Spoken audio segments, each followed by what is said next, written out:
Hablaremos de la vida estudiantil de los jóvenes brahmanes, lo que nos interesa. Sí, sobre todo hoy en el Día del Amigo. Claro, sobre todo hoy en el Día del Amigo. Muy bien. Hacia los 4 o 5 años, el niño hindú es un lindo nombre para una tienda. Le venden turbantes infantiles y cosas así, ¿no? El niño hindú tenía que dejar los juegos de su primera infancia para aprender el alfabeto, tal como sucede por aquí también, ¿no? Durante unos años le enseñaban la lectura y la aritmética elemental.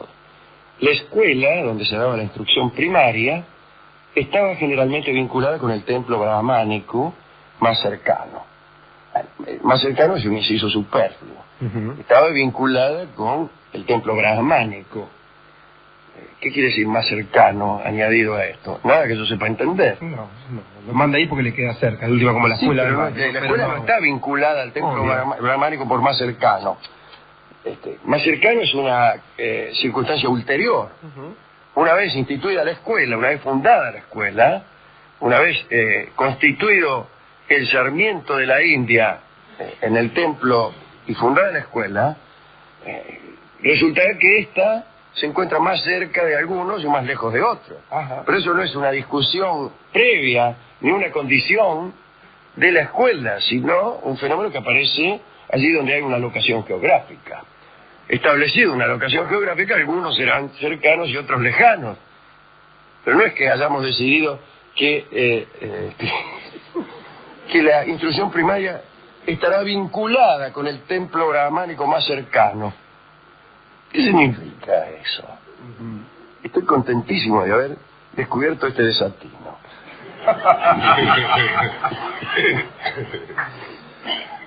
El caso es que la escuela ocupaba una casa que encerraba un patio interior lleno de papagayos y monos que no quisieran a instruirse. Además, esta casa servía de vivienda al maestro. Esto me parece estupendo, que el maestro viva en la escuela. Las clases se desarrollaban al aire libre, más que nada por la calor de la India. En la India no hay que tomar nada en serio, decía Kipling, excepto el sol del mediodía. Las clases se desarrollaban, insisto, al aire libre. Sentado en un taburete, es el fin, o el segundo verso de un canto infantil que empezaba: tu hermanita fue a pescar sentada en un taburete. Y después, en el último verso, informaban el resultado de aquella pesca. Claro. Algunos lo musicalizaban con Sebal Caimán también. Sí, sí. Bien, el caso es que el maestro se sentaba en un taburete y con una varita en la mano vigilaba a sus alumnos, que desde luego se agrupaban a su alrededor. Los niños escuchaban en cuclillas y llevaban unas tablitas en las que mediante un cálamo trazaban las letras y los números que el maestro les indicaba. Estos no eran más que ejercicios preliminares, porque la iniciación brahmánica empezaba a los 8 años. Esa iniciación era considerada un segundo nacimiento. Era el comienzo de una vida enteramente nueva, Rolón, que justificaba una gran solemnidad. De mañana temprano, el postulante debía entregarse a un tocado. El barbero le rapaba el marote y le dejaba solo un mechón de cabellos. Un gurú, el futuro profesor, ¿no?, a la par que murmuraba las fórmulas adecuadas, le quitaba al alumno el vestido y le anudaba alrededor de la cintura un cordón que había preparado él mismo y que aseguraba la longevidad. ¿Cómo se obtiene la larga vida? Mediante un cordón que un gurú asegura con un nudo a nuestra cintura. El iniciado debía llevar ese cordón toda su vida, lo cual era más arduo, siendo que por la mera presencia de ese cordón se suponía que la vida iba a ser larga. No podía quitárselo ni romperlo, so pena de rigurosa penitencia. Hice la separación entre so y pena para evitar que algunos lean so pena, creyendo que estamos aludiendo a una editorial. Es decir, no podías romper el cordón porque te ponían en penitencia. Cuando la ceremonia, aquella en que le anudaban el cordón, terminaba, el alumno debía permanecer 3 días en estado silencioso. dejaba a su familia para ir a vivir en una ermita en compañía de su gurú y de sus condiscípulos. Las ermitas se situaban naturalmente en lugares aislados. No tiene sentido poner una ermita en el 5º piso del un edificio en Corrientes y Callao. Claro. Dormían en el suelo, estaban sujetos a una disciplina rigurosa, se levantaban antes del alba, y su primer deber era ir a saludar respetuosamente al gurú, cosa que hacían tocándole los pies. Una forma de respeto parece que en la India es tocarle los pies a un tipo. Aquí más bien parece enojoso. Si uno está durmiendo y te tocan las patas, ¿qué hace? ¿Qué tocas? Especialmente se trata de uno de sus alumnos, Rolón. Debían además los alumnos ir a mendigar la comida común, a pie, sin sandalias, solo cubiertos con una piel de antílope. Es decir, que el alumno a la mañana salía y antes de incorporarse conocimiento alguno, iba a jetear para el Marroco. Iba a pedir, no sé, la calle, una vitualla aquí para el Morfe, loco para el Morfe de la Facultad de Ingeniería. Claro.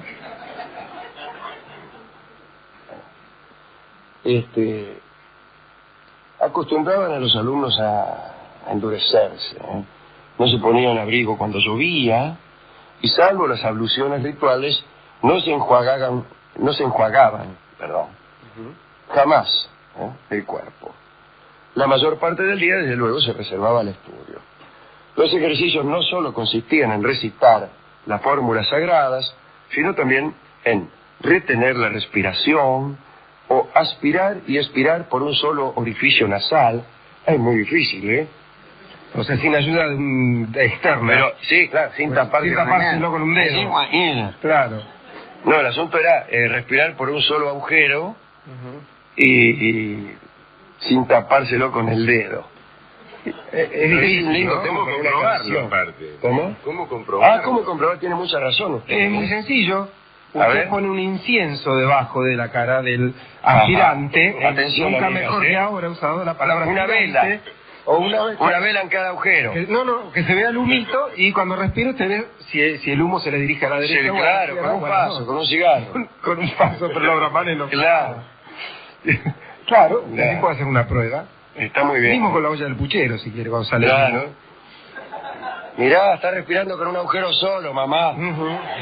Y también acerca de este asunto, hay numerosísimas canciones de murga. Claro. Que Bartolo toca la flauta con un agujerito solo.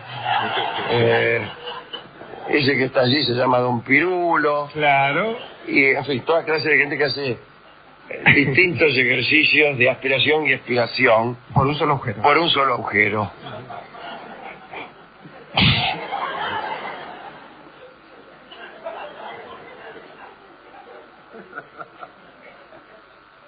Durante horas, cada día, el gurú reunía a sus alumnos. El método que empleaba consistía en hacerles repetir correctamente, después de él, palabra por palabra, pasajes enteros de los textos sagrados. Para estar seguro de la perfección de su memoria, el gurú utilizaba métodos mnemotécnicos poco ortodoxos. Por ejemplo, una pateadura a aquel que se olvidaba una palabra. Esto es de lo más ortodoxo que he visto en mi vida. Usted lo usa siempre. Yo lo uso siempre. Gracias a estos ejercicios, la tradición se transmitía impecablemente de generación en generación. Aprendían no solo el Veda, sino también fonética, gramática, astronomía, el arte de amaestrar serpientes, la adivinación y las matemáticas. Muchas veces contamos aquí que el conocer de memoria textos védicos garantizaba la disminución de las penas aún en el sistema policial.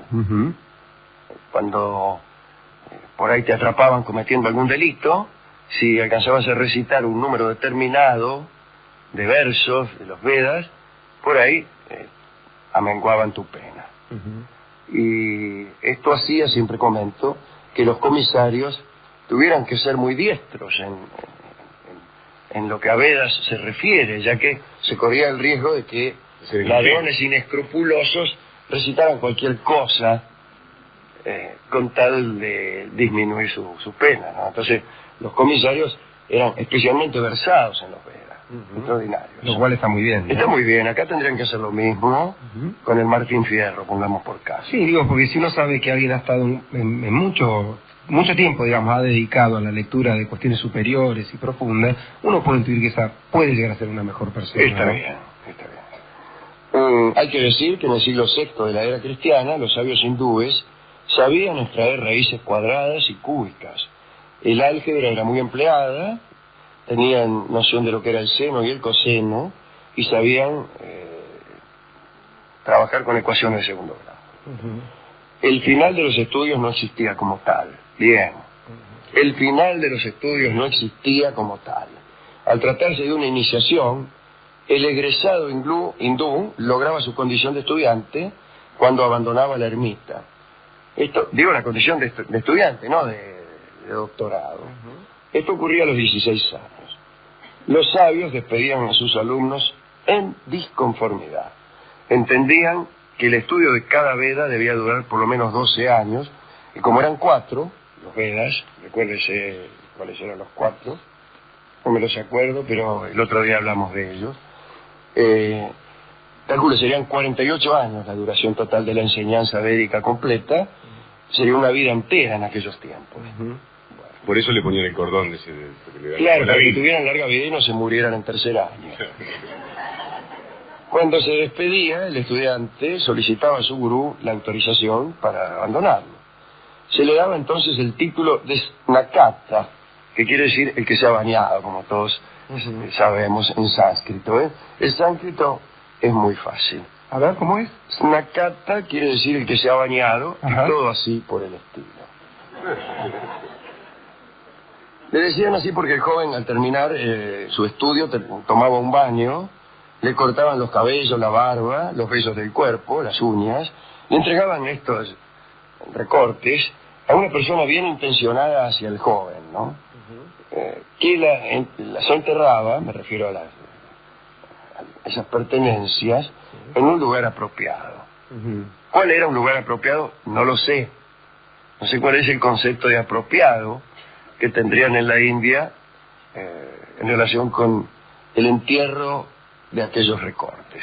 Y sería algún lugar bastante secreto, supongo, Alejandro, porque con esta cuestión de que las cosas seguían ligadas de un modo mágico a su poseedor, a lo mejor para que nadie les hiciera daño, y estoy pensando en estas cuestiones, cómo se cuidan. ¿Quién era Heracles? El que había pedido a un amigo que no revelara nunca. Sí, claro, donde estaba enterrado, y el otro fue, no habló, pero lo señaló. Pateó el suelo, dijo aquí, se hizo aquí. Bueno, apenas salido de la ermita, este muchacho no debía esperar mucho para fundar una familia. Todos los principios que se le habían inculcado, incluso a patadas durante esos años, tendrían a hacerle concebir el porvenir solo desde la unión familiar. Mira vos, tanto estudio y al final... El casamiento era indisoluble, Rolón, salvo en ciertos casos excepcionales de mujeres casadas con un loco o con un eunuco. O con un loco eunuco. Eunuco. Un luco eunuco. Generalmente dos familias proyectaban su alianza con mucha anticipación, incluso antes de que nacieran los novios, ¿no? Desdeñando discutir entre ellos mismos el asunto, los padres se valían de intermediarios, una especie de alcahuetes profesionales, los gatakas. El sánscrito es muy fácil. Snakata es el que se ha bañado. Sí. En cambio, gataka es un alcahuete profesional. Y gataka snakata es un alcahuete profesional que se ha bañado.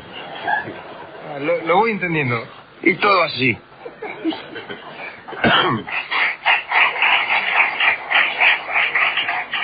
Bien. Estos alcahuetes se enteraban de las virtudes o defectos de los novios, ¿no?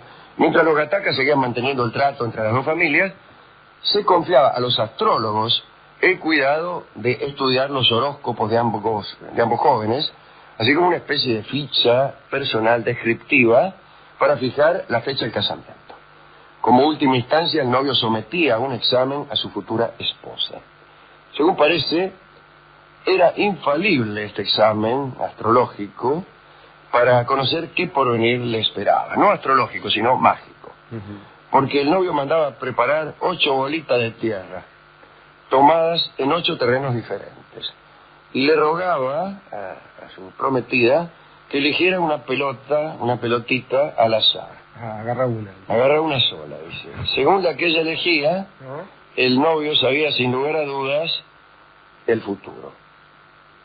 Sabía si su novia iba a ser rica o viajera, o, por ejemplo, si tomaba tierra tomada en un cementerio, quería decir que ella asesinaría al marido.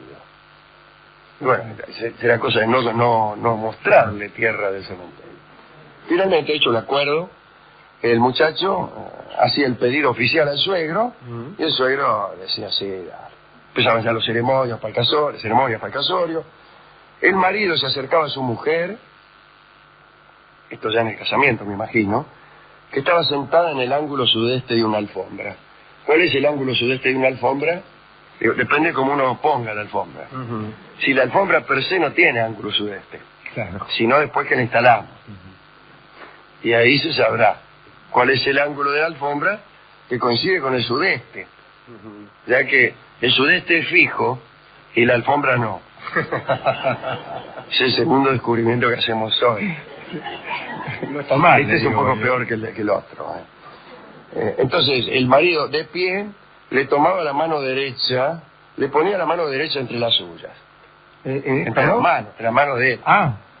Los espectadores, que están aquí en el Bauen, prestaban mucha atención a ese momento. No hacía como se ve, observando algunos de ellos que se encuentran en el quinto sueño. Y que espero que verifiquen el sexto fuera de este ámbito. Bien,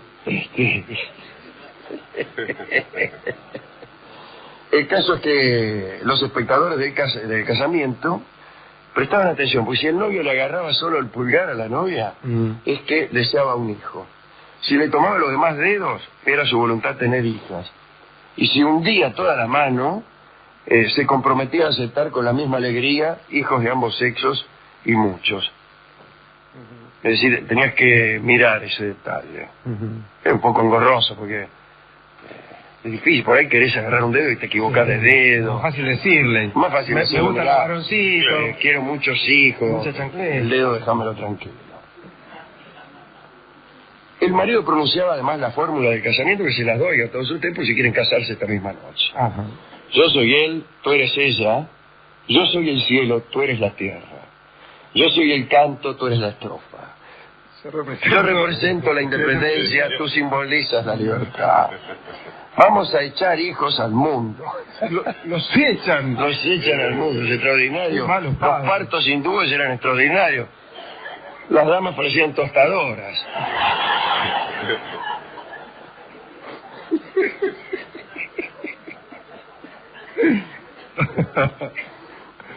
Bueno. Luego debían tomar un alimento, ni amargo ni salado. A ver, vamos a adivinar. Bueno. Ni amargo ni salado, algo dulce. Claro, una mandarina. Generalmente arroz servido con cuajada. El arroz servido con cuajada, no sé si es amargo o salado, pero es asqueroso. Y bueno, es el matrimonio, Dolina, ¿no? Con la cosa.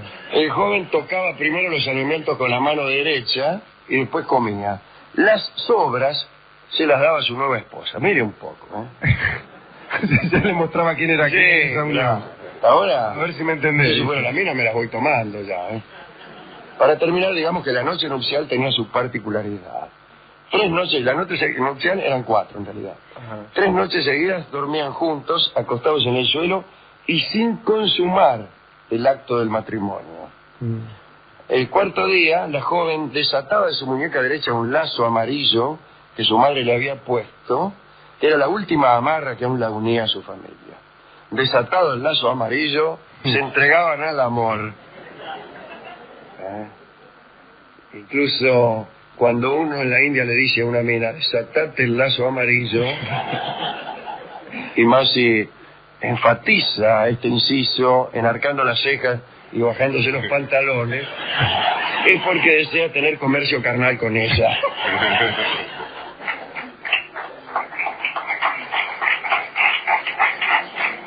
El hombre también podía utilizar otra fórmula, que era decir: séme abnegada, sé mi compañera. Es mucho mejor que aquella. No he visto nunca a esos tipos que andan por la calle diciendo: séme abnegada. En mi boca se derrite la miel de abeja y en mi piel habita la concordia. Supongo que no lo dirían con este tono. Entonces eran verdaderamente marido y mujer. Es decir, cuando usted, señorita, iba por las calles de Calcuta y oía que alguien le decía: en mi boca se derrite la miel de abeja y en mi piel habita la concordia, ¿me entendés lo que te digo? Pues ya sabía a qué atenerse. ¿Cuáles eran las intenciones? Bueno, durante 10 días no salían de la casa, después de estos 4, ¿no? La muchacha debía quedar rápidamente embarazada. Bueno, no tenía más remedio, digamos. Al cabo de este periodo, la vida cotidiana tomaba su ritmo normal, que no sé cuál sería. ¿Cuál sería, no? ¿Cuál sería? Que supongo que debía ser no muy conveniente para las damas. Bueno, esto es lo que teníamos que decir de la vida estudiantil, de la finalización de esa vida y del comienzo de otra, que es la vida matrimonial del joven estudiante, ¿no es cierto? ¿A quién quiere dedicarle esto, Rolón? Bueno, Alejandro, siendo que estamos hablando de la India y de los brahmanes, que como se sabe es la casta superior, la casta dirigente, digo, parece una buena cosa esto de que aquellas personas que van a dirigir una nación sean tan educadas, formadas con tanta responsabilidad, tengan que estudiar tanto. Y en ese sentido parece algo bueno, ¿no? Pero me quedé con su primer descubrimiento, y esto de la cercanía o lejanía de los lugares de educación, y quiero dedicárselos a aquellas personas que han acercado los lugares de educación a las clases que no eran los brahmanes, digamos, aquellos sudras que en todos los países hay, y que pasa por la cercanía, digamos, ya no geográfica, sino por el derecho o no derecho a la educación, y hay gente que ha hecho bastante para que la educación estuviera más cerca de todos. En ese sentido, a esas personas va la dedicatoria. Usted sabe que yo estaba leyendo anoche un libro que después le voy a comentar más ampliamente.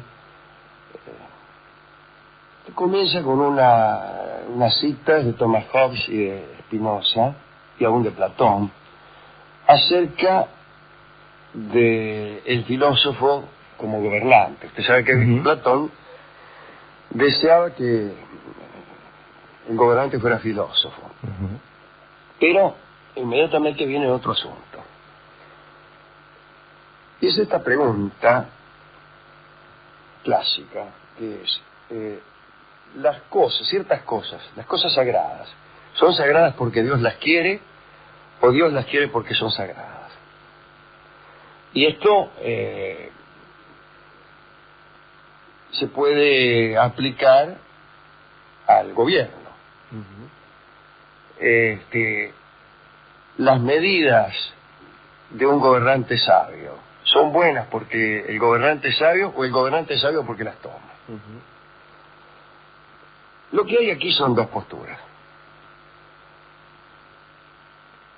Según la postura platónica, es deseable que el gobernante sea filósofo, y hasta ahí podemos estar todos de acuerdo. Pero el asunto es de dónde le viene su poder. Platón dice que le viene de su competencia, que el filósofo debe ser gobernante porque él sabe cuáles son las medidas buenas y cuáles las malas. Y entonces esa sabiduría lo hace acreedor al poder. Hobbes y Spinoza especialmente dicen que no, que el poder no viene de la competencia, porque no hay cosas buenas ni cosas malas primero, sino cosas que a unos les parecen buenas y a otros les parecen malas. Pero aunque las hubiere, el filósofo podría llegar solamente a gobernar, no en virtud de su competencia, sino en virtud de la voluntad de los gobernados. Es decir, una cosa es la voluntad del que gobierna como fuente de poder, y otra es la competencia, la sabiduría como fuente de poder.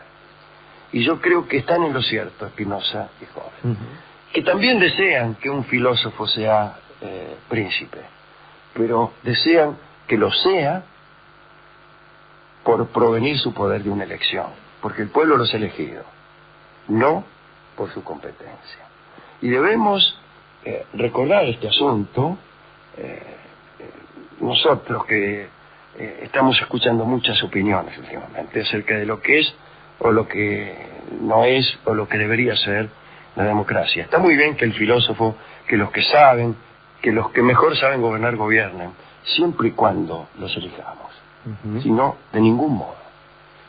Y en ese sentido, Alejandro, también retoma su importancia la cuestión de la educación, ¿no? Digo, un pueblo mejor instruido a lo mejor tendrá más posibilidades de elegir un filósofo. Exactamente eso es lo que decían Spinoza y Hobbes.